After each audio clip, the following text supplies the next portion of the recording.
Bom dia, queridos companheiros de leitura, de reflexões. Que alegria podermos mais um dia termos a oportunidade do estudo junto a essas obras nos trazidas pelo plano espiritual do Espírito Emmanuel e carinhosamente psicografada pelo nosso sempre saudoso Chico Xavier. Que alegria, meu Deus, nessa reencarnação, poder conhecer de fato, com mais cuidado, a doutrina espírita e o imenso campo que ela nos possibilita de entendimento, de sentimento, de consolo para as nossas almas. Dessa maneira, então, Senhor, com o pensamento na gratidão, rogamos ao Teu coração a proteção para esse momento, que a nossa mente se abra e possa recolher profundamente esses ensinamentos que nos chegam, sob um novo olhar, com mais responsabilidade, que as nossas emoções possam acompanhar. Muita gratidão, meu Pai. Obrigado, Senhor, sempre. Dessa maneira, então, amigos, companheiros, hoje vamos dar início ao estudo 26, essa mensagem trazida por Emmanuel, que tem como título Obreiro sem Fé, que o nobre espírito inicia com uma carta de Tiago, no capítulo 2, versículo 18, em que ele afirma: "E eu te mostrarei a minha fé pelas minhas obras." Em todos os lugares vemos o obreiro sem fé espalhando inquietação e desânimo. Devota-se a determinado empreendimento de caridade e abandona-o de início murmurando: "Para quê? O mundo não presta." Compromete-se em deveres comuns e, sem qualquer mostra de persistência, se faz demissionário de obrigações edificantes, alegando: "Não nasci para o servilismo desonroso." Aproxima-se da fé religiosa para desfrutar-lhe os benefícios.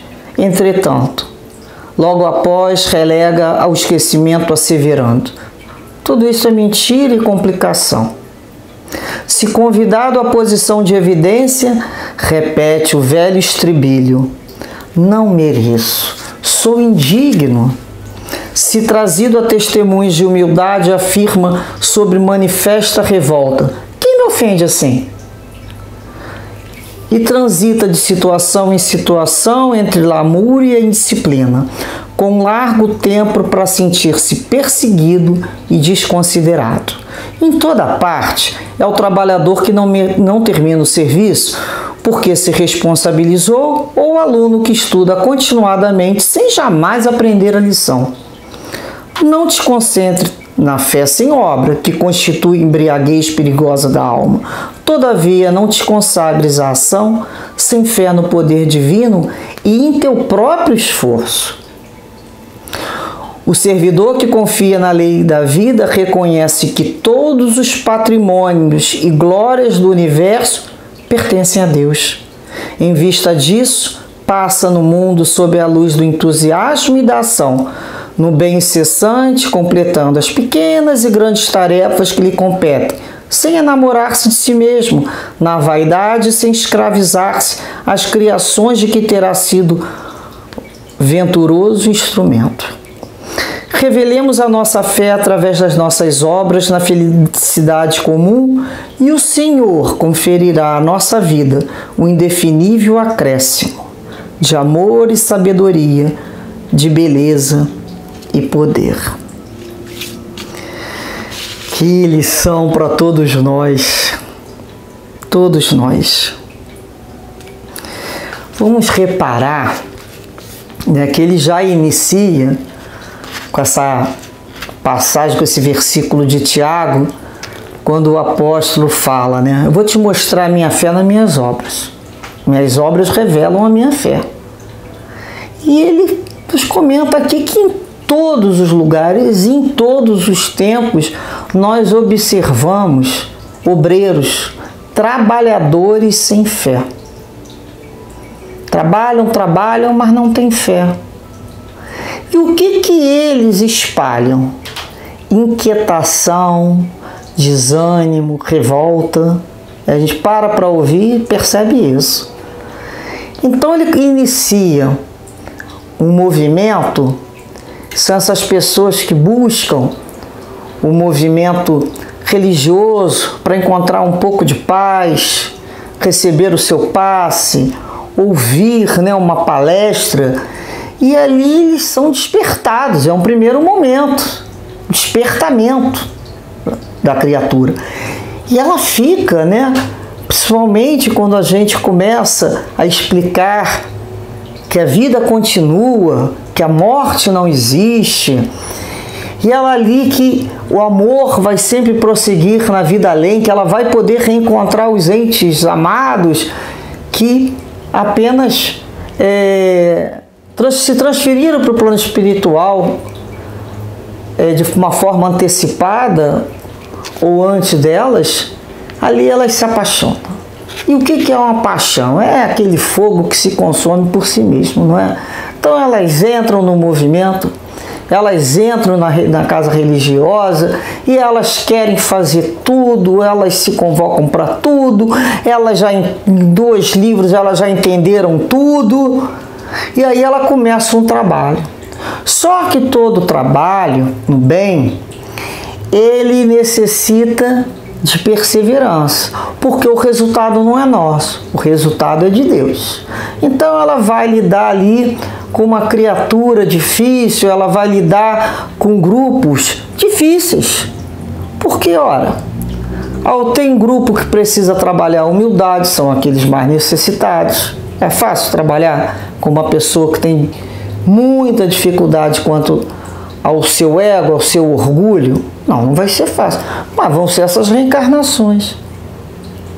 Outras vão ser aquelas criaturas que, se permitirem entrar na rede das infrações legais, e vamos lá levar uma palavra de consolo, de edificação, mostrando para ela que a vida continua, que é sempre necessário a esperança. E esse é um trabalho de formiguinha, né? É um trabalho ali do beija-flor, levando no biquinho dele uma gotinha d'água para jogar, para apagar o incêndio da floresta. É aquele trabalhinho que o pessoal fala: puxa, você acha que você vai apagar o fogo dessa floresta com essas gotículas d'água trazidas no seu bico, né? Perguntaram ao beija-flor. Ele disse: eu sei que eu não vou apagar o fogo dessa floresta, mas eu estou fazendo a minha parte. Então cabe ao elefante trazer uma quantidade de água. Então, quando os bichos estavam conversando, então cada um, nosso trabalho é de formiguinha. Jesus não terminou com a fome do mundo, com os males do mundo. É um trabalho, é uma escola que está necessitando ter esse exemplo para que nós pudéssemos aprender. Então são essas criaturas que vão falar: mas para quê? Eu vou continuar nessa tarefa? O mundo não presta. Eu vou ficar aqui enxugando gelo? Não acaba nunca. O mundo vai ter sempre os seus pobres e doentes, os seus, como a gente fala, né? Os infratores da legislação. O mundo sempre vai ter. Então são essas criaturas que comprometem-se até em deveres comuns, mas não tem persistência. Rapidinho ela diz: olha, não nasci para isso. Não nasci para servir o outro. É um serviço desonroso. Esquecidos, né, de Jesus, dando o exemplo, se cingindo ali com a toalha e abaixando para lavar os pés dos discípulos, que era considerado um trabalho do escravo. E ele fala, né? Eu vou servir. Olha, se Jesus veio para servir, eu vim para quê? Para ser servida? A gente começa a parar para pensar que tem alguma coisa errada nos nossos pensamentos, nossos axiomas, podemos dizer. Então, são essas pessoas que que se apresentam, né, da fé para desfrutar ali aquele ambiente de harmonia e de paz. E de repente, quando elas estão se sentindo um pouquinho melhor, o que que elas fazem? Ah, não vou mais perder meu tempo não. Isso tudo é uma mentirada, é uma complicação danada. Que complicação é essa? É o todo dia, é o sempre. Não é uma corrida de velocidade. É uma maratona de perseverança. Um pouquinho a cada dia. E essas criaturas não têm esse espírito de continuidade, né? Então é aquela árvore que acredita e olha que tem que dar fruto imediato. Muitas dessas pessoas são chamadas para uma posição de evidência, são colocadas em cargos, ou então são convidadas a fazer um estudo, alguma coisa, mas na realidade elas não querem e elas colocam assim: não mereço, sou indigno dessa posição. Olha, se nós soubéssemos, não éramos chamados.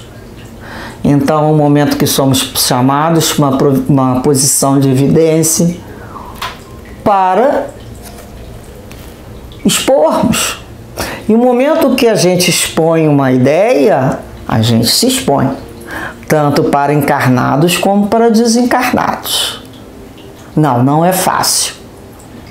Não é fácil porque nós somos criaturas repletas de desacertos. Mas nós precisamos aceitar o convite. Vencermos o nosso orgulho, falar: eu vou experimentar. Uns vão rir, outros vão debochar, e a gente continua ali. Podemos, né, como diz o apóstolo Paulo, somos espetáculos dos homens e dos anjos. Somos colocados como espetáculos. Então é aquele momento. Realmente, quem sou eu? Se nós pararmos para pensar quem sou eu, nem dá nem vontade de levantar da cama. Não é mesmo? Mas eu não sou uma fraude. Ninguém é fraude. Nós estamos no esforço. Nós queremos melhorar. É por isso que nós estamos aqui. Com a certeza da nossa perseverança de aprender a fazer, errando muito. E depois ele fala, quando essas pessoas são levadas então a um outro testemunho que não é de evidência, mas de humildade, de atender, de entender o que é hierarquia, obedecer a ordem, elas perguntam: quem é você para falar comigo assim? Quem é você para decidir isso na minha vida? E aí sobe novamente o orgulho e a vaidade. E elas não aguentam pressão. Ai, cheguei em um determinado lugar, nem me atenderam direito, me trataram como um qualquer. Uai, quem somos nós? Flor do campo, né? Quando algumas pessoas pensam, alecrim do campo que nasceu sem ter sido, né, colocado, alecrim dourado, aquela musiquinha. Então a gente começa a pensar: ai, cheguei num lugar, não me trataram direito. Cheguei no lugar, me botaram para sentar lá embaixo. Cheguei não sei aonde, fulano foi ríspido comigo. Estava esperando um tapete vermelho, olha só. Somos nós que temos que questionar isso com a gente. Por que eu tenho que passar por esse tipo de fala na minha vida, que cada vez me convida a ser mais humilde, a olhar para mim e falar: é isso mesmo, que bom que estão me botando lá nos últimos lugares. Se me botar no primeiro ou no mais alto, eu vou cair maior. Deixa eu ficar mais atrás. Não é à toa que estão me colocando ali, para eu aprender sem tanto espetáculo, mas no anonimato, não chamando atenção. Mas a criatura nem aceita um momento e nem outro. E aí em toda parte, né, ela vai transitar. Tem hora que ela se sente desconsiderada, tem outra hora que ela se sente perseguida. Ou seja, é sempre o trabalhador que não termina o seu serviço e abandona. Quantas criaturas nós conhecemos que começaram uma tarefa e abandonaram, alegando pelo outro a sua saída. Ela alega que foi o outro. O outro a desconsiderou, o outro estava perseguindo, o outro tinha inveja, o outro... E vai colocando o outro, porque ainda não parou a pensar. O que em mim está incomodando? E o que me incomoda tanto o outro? Aonde ele está me acionando? É fácil, tem 3 itens iniciais. Geralmente, nem vou dizer outros, porque geralmente cai num desses 3. Egoísmo, orgulho e vaidade. Parem para pensar. Egoísmo, orgulho e vaidade. Qual desses 3 eu fui mexida? Fulano falou assim comigo. Oh, quem é fulano? Eu, meu orgulho. Me comparou. Oh, que vaidade é minha, eu sou a única. Desculpem a brincadeira, mas muitas vezes a gente tem que rir da gente mesmo. Tem hora que a gente se pergunta, quem é que você acha que você é? Eu falo comigo, quem é que você está achando que você é a última cocada do tabuleiro? E depois a gente fica rindo, porque a gente vira a comédia humana, que sempre está nessas 3 situações, geralmente, que depois possuem outras secundárias, mas inicialmente são elas. E a gente ri daqui a pouco. No início a gente leva susto, a gente se apavora, a gente não quer ver, mas depois a gente olha e fala, sou eu, esse ego novamente me enrolando. E aqui ele fala aqui, que são criaturas que não se responsabilizam. É o aluno que estuda continuamente sem jamais aprender a lição. São aquelas criaturas que estão sempre estudando. Sai de um curso entre outro, sai de um curso entre outro. Fulano, vem aqui ajudar, eu não sei nada. Ele não consegue aprender. Não tem, está estudando ali, fazendo coleção de números de livros que lê, coleção de cursos, está pensando que vai ter que fazer currículo vitae quando desencarnar. E na realidade é a própria consciência que vai perguntar, o que você aprendeu disso? O que isso te serviu? Te fez uma criatura melhor? Ainda não? Vai ter que estudar mais, mas de uma outra maneira. Não mais daquela para se vangloriar que nem um pavão do que conhece, né? Então, a necessidade de se responsabilizar, ou seja, se comprometer. Olha que palavra. Será que eu me comprometo com as coisas que eu inicio? Será que quando eu inicio, me comprometo, eu paro para raciocinar que o início sempre vai ser mais difícil, porque eu desconheço aquela situação? Porque eu vou me colocar ali para aprender, que outras pessoas vão aparecer para me ensinar. E são vários tipos de professores. Não é só o professor carinhoso, tem o professor severo, tem aquele professor que berra, tem o professor que fala baixinho, tem o professor que dá um beijinho, tem o professor que olha rispidamente, tem aquele professor que ele mesmo não sabe o que ele está fazendo ali. Olha quantas lições nós estamos aprendendo. Olha as personalidades se abrindo para nós observarmos e conhecermos melhor a vida e mantermos o nosso compromisso, que é com Cristo. Meu compromisso, meu pacto é com Jesus. Eu não fui para um lugar para encontrar fulano, beltrano, personalidades, são humanos. Eu fui ali para me conectar melhor e aprender com o Cristo, naquele ambiente que me esclarece e me consola. Não foi por A e B. Então nós vamos começar também a entender que não podemos nos concentrar naquela fé sem obra, que é uma embriaguez perigosa da alma, né? A criatura também, ela não tem fé, ela ora, reza, faz uma série de coisas, mas não tem obra, ela não tem atividade no bem. Ela não tem um compromisso com o outro. Compromisso é só devocional com ela mesma e com o Pai. E a única forma que devemos atender o Pai será na figura do outro que necessita da gente. Não em coisas grandes, tanto nas pequenas quanto nas grandes. Aqueles que aceitam as tarefas pequenas lhes serão endereçadas tarefas maiores. Então nós não devemos nos consagrar na ação, agir sem fé em Deus, no poder divino.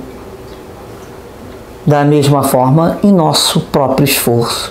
Então, quando eu inicio uma ação, quando eu faço uma plantação, uma semente, eu tenho que confiar em Deus. O sol, a chuva, isso tudo pertence a Deus. Minha parte foi só aquela dali. Eu tenho que acreditar também no meu esforço diante daquela obra. Eu tenho que acreditar na minha capacidade. Não é só em Deus, não. Eu também tenho capacidade. Eu estou desenvolvendo, eu acredito em mim. Eu tenho que acreditar em mim. Deus acredita em mim, como é que eu não vou acreditar? Os mentores e guias espirituais acreditam em mim. Olha só, um dia eu pensei isso. Como é que eu não vou acreditar em mim? Eu tenho capacidade sim. Então eu vou vencer todas as outras desculpas e vou colocar a mão na obra. E não vou olhar mais para trás, para o passado. Para o passado. Meter a mão na charrua e não olhar mais para trás. Para aquele passado de desculpas. Hoje é um novo dia. Todo dia é um novo dia. Então, é confiar na lei divina e reconheço sim que tudo vem de Deus. Ah, eu fiz isso tudo e não saiu fruto. Não saiu agora. Eu conheço quanto tempo Deus precisa para que aquilo ali resulte num fruto. Eu entrego a Deus. Eu não tenho que ter apego. Todos os resultados são de Deus, porque tudo que eu faço pertence a Deus. Por isso que ele fala: passa no mundo sob a luz do entusiasmo e da ação no bem incessante. Tem um entusiasmo, aquela alegria em fazer aquele bem. Ah, mas eu já vou dar hoje não sei o que, um atendimento, eu vou atender a 10ª pessoa. Para aquela criatura é o primeiro dela do dia, que ela vai ser recebida. Você está fazendo 10 atendimentos, para ela é o primeiro. Então você tem que parar, respirar e não se permitir o automatismo. É o entusiasmo, como se fosse o primeiro dia. A alegria da gente estar aqui como se hoje fosse o primeiro dia. Se a gente não aprender a renovar com Deus a alegria e o entusiasmo nas atividades, nós nos deixaremos levar pela uma coisa como se fosse uma máquina, perdemos o carinho, perdemos a alegria e a nossa voz vai parecer um tédio. Nós vamos passar para o outro um tédio. Então, a gente não pode nesse momento nem se enamorar de si mesmo, tipo, olha o que eu sou capaz de fazer. Eu não sou capaz de fazer nada sem a permissão de Deus. Ele dá e ele tira, mas ele pode tornar a dar. Então não posso me escravizar à minha criação. Ah, esse trabalho é meu. Ah, ninguém vai pegar meu trabalho. O trabalho foi meu, fui eu que dei início. Né? Tem gente até que fala, né? Ah, o centro, esse é o meu centro. O meu centro é meu umbigo, né? O centro é do ser humano para utilização coletiva. Quando ele não tem esse objetivo, ele não tem nada. O que eu tenho? Meu. A boa vontade de cada dia, se eu souber parar para fazer uma prece, para observar meus sentimentos e buscar dentro de mim entusiasmo, a fé no Pai. Ele nos mostra todo dia o quanto Ele pode nos dar por acréscimo a potencialização das nossas capacidades. A gente pede assim: Deus, Jesus, amigo espiritual, potencializa essa minha capacidade. Potencializa, dá um acréscimo, né? É o vigor, é a energia. E dessa maneira, nós vamos revelar nossa fé através das nossas obras na felicidade. E ele fala que o Senhor vai conceder, então, vai nos conferir a nossa vida o indefinível acréscimo de amor e sabedoria, beleza e poder. Olha o acréscimo aí. É o acréscimo. E aí a gente começa a pensar então. Fé sem obras e obras sem fé. Nós somos uma dessas duas atitudes. Para nós encerrarmos, trouxemos uma pequena historieta que tem como nome Acreditar e Agir, que nos fala de um viajante que precisava atravessar um grande lago. Ele precisava passar lá para outra margem. Ele olhava lá para o horizonte e de repente vem chegando um barqueiro com uma idade bem avançada, que quebrou aquele silêncio, e o barqueiro ofereceu então para transportá-lo pelo lago. E o barco já envelhecido, ele possuía dentro desse barco 2 remos de madeira. E o viajante observou que em cada remo colocava umas palavras, né? Tinha ali umas letras. E ao colocar, se colocar dentro do barco, ele observou que na realidade eram 2 palavras. Numa delas estava entalhada e pintada a palavra acreditar e no outro a palavra agir, Verbos, acreditar e agir, ações. E ele, não aguentando de curiosidade, perguntou o porquê daqueles nomes tão originais dados aos remos. E o barqueiro respondeu pegando o remo chamado acreditar e remou com toda a força com o remo acreditar. O barco então começou a dar volta sem sair do lugar em que estava, acreditando, só com a fé, acreditando. E dava voltas e mais voltas e mais voltas. Aí em seguida ele pegou o remo agir e remou com todo vigor. O barco girou em sentido oposto, círculos e mais círculos, também sem sair do lugar. E finalmente o barqueiro, segurando os 2 remos, remou com eles simultaneamente. E o barco, impulsionado por ambos os lados, navegou através das águas do lago, chegando ao seu destino. Então, o velho barqueiro disse ao viajante: esse porto se chama autoconfiança. Simultaneamente, é preciso acreditar e também agir para que possamos alcançá-la. A autoconfiança. Então somos nós. Precisamos ter fé em Deus, ter fé na espiritualidade amiga, ter fé nessa providência divina e ter fé em nós mesmos. Somos capazes, mas precisamos agir, colocar a mão, a parte que nos toca, de toda a tarefa que sejamos convidados.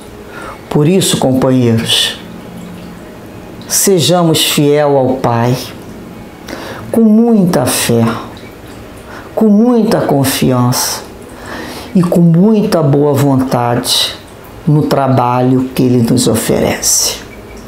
Que possamos, nesse momento final, agradecer a Deus e perguntar: Senhor, o que Tu esperas de mim no dia de hoje?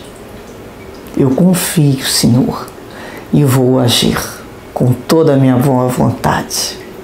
Que Deus assim nos abençoe. Muita paz a todos. Graças a Deus sempre.